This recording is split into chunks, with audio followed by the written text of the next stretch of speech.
ఈసారన్నా మీరు ఫోన్ చేస్తారేమో అని ఎదురు చూశాను. మళ్ళీ నన్ను మర్చిపోయారు కదూ? అదేం లేదులేండి. అమ్మయ్యా, మర్చిపోలేదుగా. ఏం చేద్దామన్నా కుదరట్లేదుగా మావా. పిలవగానే వచ్చాడు, మన పని అయిపోయింది అనుకున్నా. ఏందో అల్లుడు, అదృష్టం అలా తలుపు తట్టి ఇలా వెళ్ళిపోతుంది. ఆ దుర్మార్గానికి మీ అమ్మా నాన్న బలైపోయిన రోజు రేపే అల్లుడు.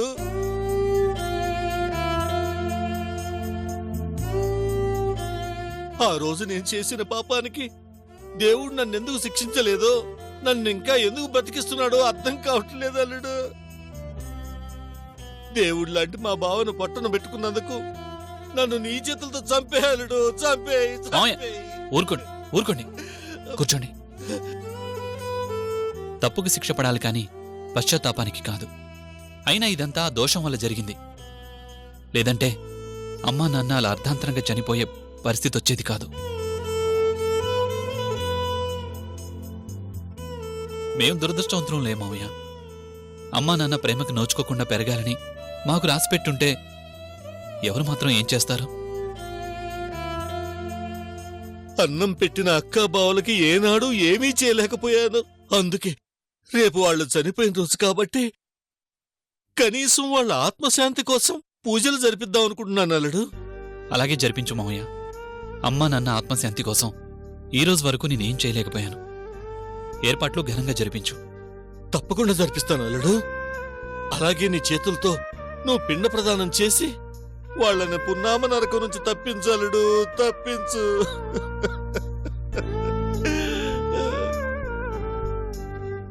జన్మనిచ్చినందుకు వాళ్ల రుణం తీర్చుకోవడానికి అంతకు మించిన అవకాశం నాకేముంది మావయ్య? మీరు చెప్పినట్లే చేస్తాను. బంగారం లాంటి ఇద్దరు బిడ్డల్ని కళ్ళారా చూసుకునే అదృష్టం లేకుండా చేశాను అల్లుడు. ఏం చేస్తే నేను చేసిన పాపం పోతుందో అర్థం కావటం లేదు అల్లుడు. ఎన్ని శాంతులు జరిపించినా అక్క బావులు నన్ను క్షమిస్తారన్న నమ్మకం మాత్రం నాకు లేదల్లుడు, నాకు లేదు, నాకు లేదు. వాళ్ల రక్తం పంచుకు పుట్టినందుకు నాకే క్షమాగుణం ఉన్నప్పుడు నాకు జన్మనిచ్చిన వాళ్లలో ఎంత క్షమాగుణం ఉంటుంది? తప్పకుండా నిన్ను వాళ్ళు క్షమిస్తారు. బాధపడకు మావయ్య, బాధపడకు.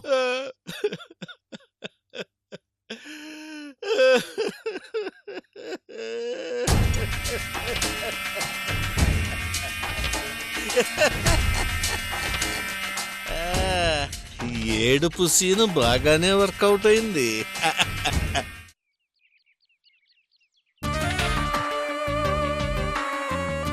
మందేయకపోతే గుళ్ళో నా సామి, మందేస్తేనే గుడి వెనకాల నా సామి అన్నట్టు వాళ్ళ ముందు ఒకలాగా వెనకొకలాగా సర్ది చెప్పలేక చస్తున్నాలుడు. నువ్వన్నా అప్పుడప్పుడే మావా, నా పరిస్థితి ఏంది? పెళ్ళం దగ్గర నుంచి పనుడు దాకా అందరి ముందు నటించలేక చేస్తానా? ఈ ప్లాన్ కరెక్ట్ గా వర్కౌట్ అయితే మన కష్టాలు తీరినట్టే అలుడు. ప్రతి ప్లాన్కి ముందు ఇలా అనుకోవటం, అది ఫెయిల్ అయ్యాక నెత్తిన కండువాలు వేసుకుని బాధపడతాం మామూలైపోయిందిగా మనకి. చూడలుడు, ఇలాంటి విషయాల్లో చీమన ఆదర్శంగా తీసుకోవాలి అల్లుడు. దానికి మించిన బరువును మోసుకుంటూ తోసుకుంటూ పోతుంది, దారిలో పడుతుంది, లేస్తుంది. కానీ చేరాల్సిన చోటుకు చేరే వరకు పట్టుదల మాత్రం వదిలిపెట్టదు. సామెతలు చెప్పి సర్ది చెప్పటంలో నీ తర్వాతే మావా ఎవరైనా. తలెత్తి తాటి చెట్టును చూడలేక తలంచుకొని తాటి ముద్దును గుద్దుకున్నాడంట. అట్టాగే కష్టం ప్రతి చోట ఉంటది, ఫలితం ఎక్కడో ఒక చోటే ఉంటది. అయ్యా నమస్కారం. నమస్కారం అండి. నమస్కారం పూజారి గారు, మీకోసమే ఎదురు చూస్తున్నాం. ఉన్నపడంగా రమ్మని కబురు చేశారు. పని పాట లేకుండా మేం తిరుగుతాం, మిమ్మల్ని పిలుస్తామా? ఏదో కార్యక్రమం అది జరిపించాలన్నారు. అవును పూజారి గారు, రేపు మా అక్క బావ చనిపోయిన రోజు వాళ్ళకి పిండ ప్రదానం జరిపించాలి. అలాగే జరిపిద్దాం. ఏ మాత్రం తీసుకుంటారో? అయ్యో తెలుసున్నవారు, తమ దగ్గర ఏం తీసుకుంటామండి?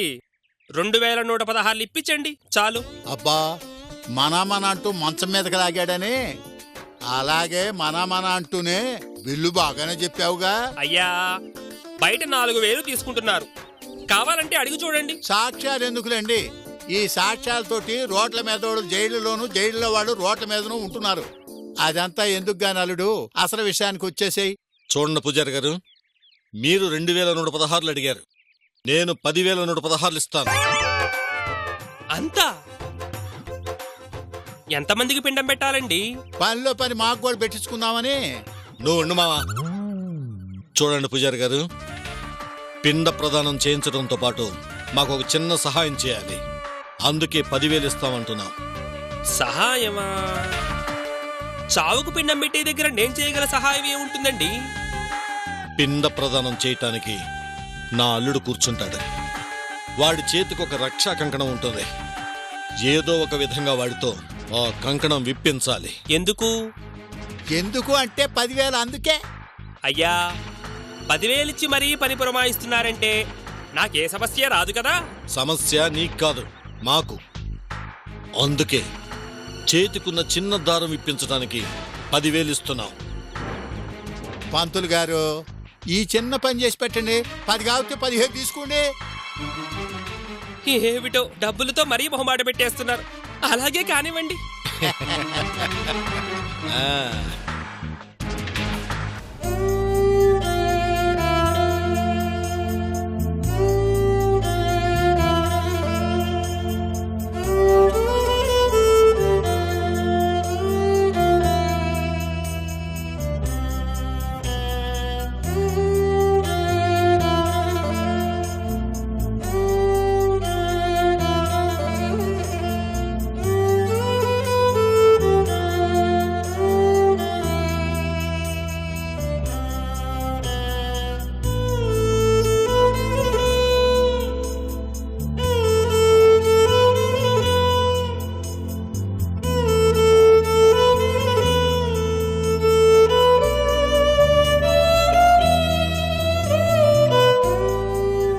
నందిని,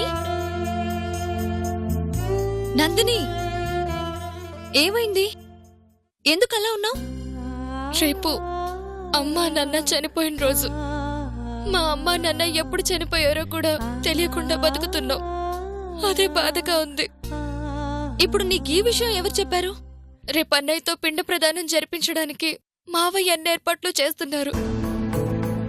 తనే మీకు అమ్మా నాన్న లేకుండా చేసి తనే పిండ ప్రదానానికి ఏర్పాట్లు చేస్తున్నాడా?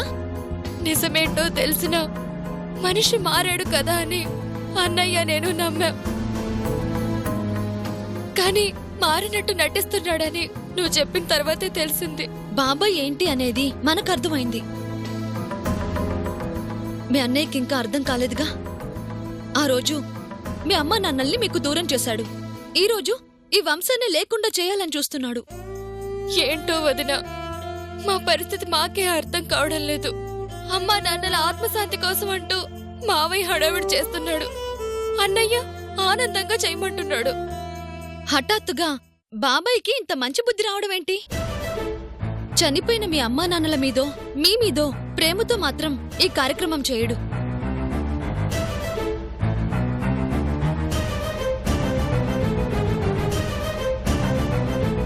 నాకు అదే అనుమానంగా ఉంది. మనసులో ఏదో పెట్టుకొని మంచి పని చేస్తున్నట్టు నటిస్తాడు బాబాయ్. అది మీ అన్నయ్యకి అర్థం కాకపోయినా మనకు అర్థమవుతుంది కాబట్టి మనం జాగ్రత్త పడాలి. దేనికోసం వదినా మావయ్య ఎలా ప్రవర్తిస్తున్నాడు? ప్రాణాలు తీసి ఏం సాధించాలని? ఆస్తి కోసమే ఇదంతా. డబ్బు కోసం ప్రాణాలు తేడం ఎంత దుర్మార్గం వదినా. మనిషి అత్యాశకి ప్రాణానికి విలువ లేకుండా పోయింది. అలాంటి వాళ్ళల్లో బాబాయ్ ఒకడు. ఆస్తుల కోసం ప్రాణాలు తీసి ఆ ఆస్తుల్ని అనుభవించిన వాళ్ళు ఎవరూ లేరు. అలాంటి వాళ్ళందరూ జైళ్లల్లో మగ్గుతున్నారు. అయినా బాబాయ్ లాంటి వాళ్ళకి బుద్ధి రాదు. ఆయన నోరు తెరిచి నాకిది కావాలి అంటే మేం కాదంటావా వదినా? ఆశపడేవాడికి అడిగే ధైర్యం ఉండదు. అందుకే అడ్డదారులు తొక్కుతారు. అయినా చాలా మంది ఇలాగే తయారవుతున్నారు నందిని. కళ్ల ముందు ఒక మనిషి పడిపోయినా పట్టించుకుని ఈ జనం ₹1 రోడ్డు మీద కనిపిస్తే ఓపిక లేకపోయినా వంగి తీసుకుంటారు. మనిషి దృష్టిలో ఆ రూపాయికున్న విలువ సాటి మనిషికి లేకుండా పోతుంది. అందుకే బాబాయ్ లాంటి వాళ్ళని మాటలతో మార్చలేం నందిని. మన జాగ్రత్తలో మనం ఉండాలి. ఇప్పుడు ఏం చేద్దాం వదినా? హఠాత్తుగా ఈ కార్యక్రమం పెట్టాడు అంటే ఏదో ఉంది. మనం కాస్త జాగ్రత్తగా ఉండాలి. అలాగే మీ అన్నయ్యని కనిపెట్టుకుని ఉండాలి.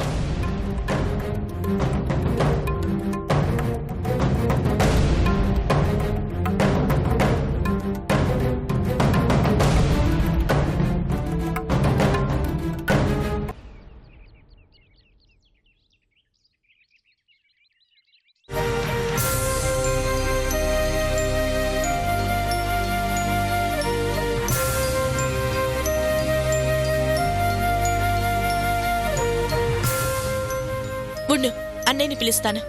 అన్నయ్య, అన్నయ్య, ఏమైందమ్మా? పుట్టబోయి నీ మేనల్లుడికి మంచి పేరు పెట్టాలి కదన్నయ్య. ఏ పేరు పెడదామా అని సత్య నేను ఆలోచిస్తుంటే మాకు ఏ పేరు నచ్చడం లేదు. నువ్వైనా చూసి చెప్పన్నయ్యా.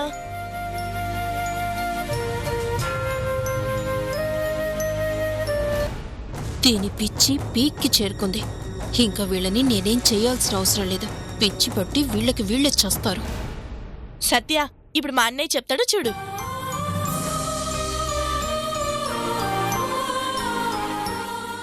మంచి పేరు చూసి నువ్వే చెప్పన్నయ్యా.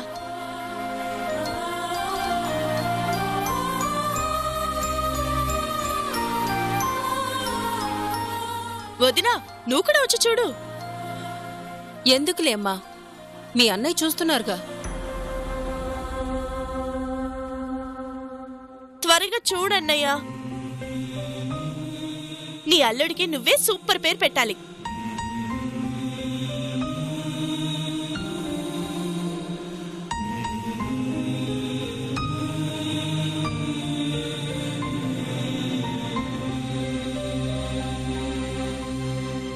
ఏం సత్య, అన్నయ్య ఏ పేరు పెట్టినా నీకు ఓకే కదా? ఓకే. నా కుటుంబాన్ని చంపి నన్ను అనాథని చేసినందుకు, సావిత్రి జీవితాన్ని నాశనం చెయ్యాలని చూసినందుకు మీ ఇద్దరికీ ఆ దేవుడు మంచి శిక్ష విధించాడు. చెప్పన్నయ్యా. సత్య కూడా ఎంత ఎక్సైటింగ్ తో చూస్తున్నాడో చూడు. చెప్పన్నయ్యా. అక్షయ్, ఆల్రెడీ అక్షయ్ కుమార్ ఉన్నాడుగా.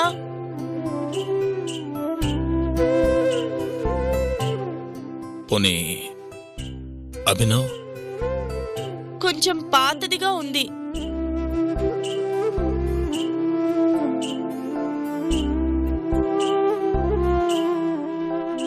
చెప్పన్నయ్యా. పోనీ ధనుష్ అని పెడదామమ్మా? ఏంటన్నయ్యా, నువ్వు కూడా అన్ని ఇలాంటి పేర్లు చెప్తున్నావు? నాకు మంచి పేర్లు చూడడం రావటం లేదమ్మా. సత్యాన్ని అడిగి నువ్వే ఏదైనా మంచి పేరు పెట్టు. ఎవ్వరి పేర్లు వద్దులే, నా సత్య పేరే పెట్టుకుంటాను. నాకు ఆ పేరంటే ఇష్టం కాబట్టి ఇంకే పేరు నచ్చడం లేదు.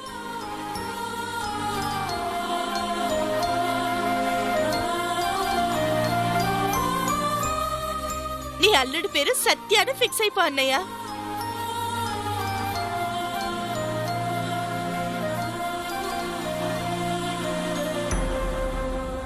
హ్యాపీగా చిన్న సత్య, పెద్ద సత్య అని పిలుచుకోవచ్చు.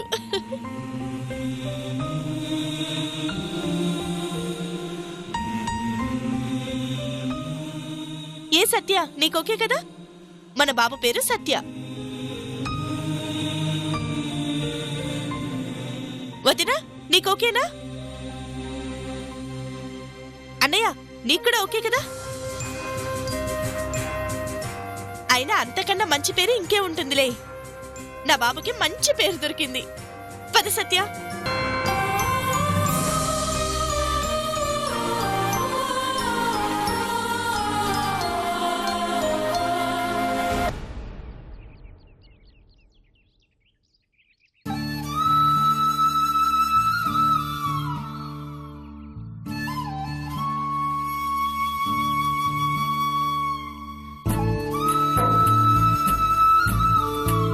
गणानान्त्वा गणपतिं हवामहे क्वैं कवीनां त्वमस्रवस्तमं ज्येष्ठराजं ब्रह्मणां ब्रह्मणस्पदानुशृण्वन्नोतिभिः सेदसादनम् देवीं वाचमजनयन्त देवास्तां विश्वरूपाः वसवो वदन्ति सा नो मन्त्रेशमूर्त्यं दुहानार्धे निर्वागस्मानपसृष्टुतयतु ओम नमो भगवते रुद्राय ओम नमस्ते रुद्रमन्यव उदोदैषवे नमः नमस्ते अस्तु धन्वने बाहुभ्यां तते नमः यात इषस्तिवतमा शिवं बभूवते तनुः शिवासरभ्यायातमतया नो रुद्रप्रणया याते रुद्रशिवा तनोरघोरा पापगासने अजानस्तनुवासन्तमया गिरिसन्ताभिजाकसेः यामिषं गिरिसन्तहस्ते विवर्षस्तवे शिवाङ्गिरित्रताङ्गुरुमाहिगंसे पुरुषं जगतो शिवाङ्गिरित्रताङ्गुरुमाहिगंसे पुरुषं जगतो शिवेन भजता.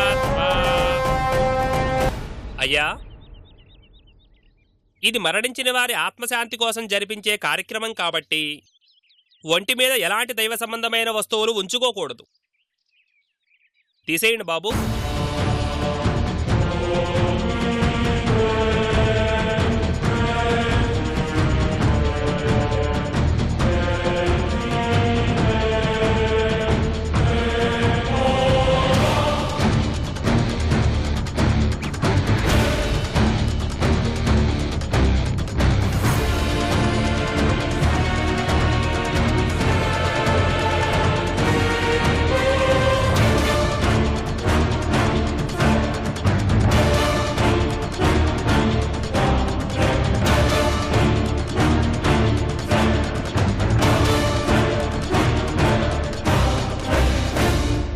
చేతి కంకణం ఏంటి బాబు?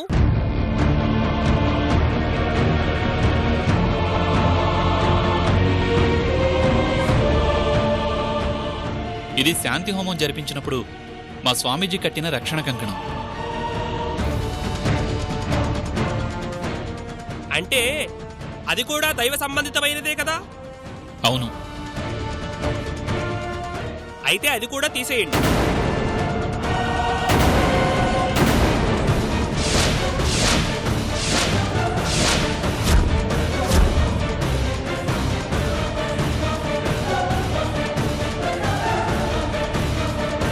ఇది మరీ విచిత్రంగా ఉంది. పిండ ప్రదానానికి ఒంటి మీద వస్తువులన్నీ తీయాలని కొత్తగా వింటున్నాను.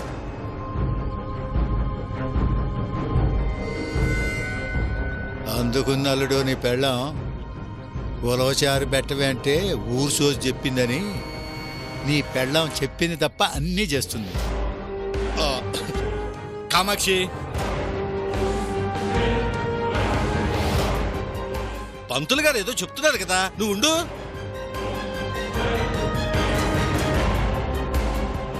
అది కాదండి. పిండ ప్రదానానికి ఒంటి మీద వస్తువులు తీయడం ఎక్కడైనా ఉంటుందా? బాబాయ్ గారు, పెద్దవారు, మీరు చెప్పండి. దీని అమ్మ కడుపు గల నన్ను కూడా లాగుతుందిగా.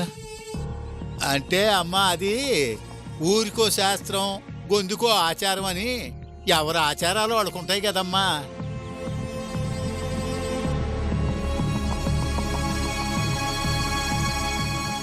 అమ్మా, ఇందులో విడ్డూరమే ఉంది? పిండ ప్రదానం చేసేది చనిపోయిన వారి ఆత్మలు శాంతించాలనే కదా? అవును. మనం ఇంట్లో దేవుడు పటాలు పెట్టి పూజించేది ఆత్మలు, దుష్టశక్తులు రాకూడదనే కదా? అవును. అలాంటప్పుడు ఈ రక్షణా కంకణం చేతికి ఉండగా మీ పెద్దల ఆత్మలు ఎలా వస్తాయి?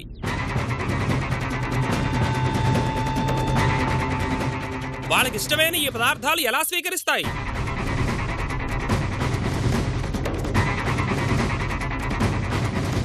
వారి ఆత్మ ఎలా శాంతిస్తుందమ్మా?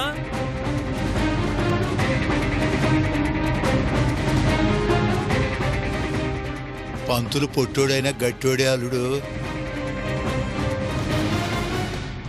అయ్యా, నేను చెప్పేది తమ గురించే. ఆ కంకణం విప్పనట్టయితే ఇంత చేసి ప్రయోజనం ఉండదు.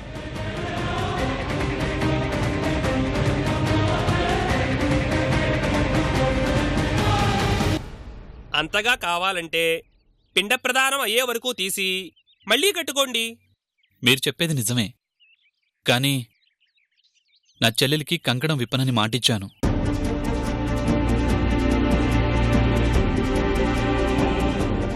అప్పుడు మాట తీసుకున్న మీ చెల్లెలు గారనే విప్పమనండి.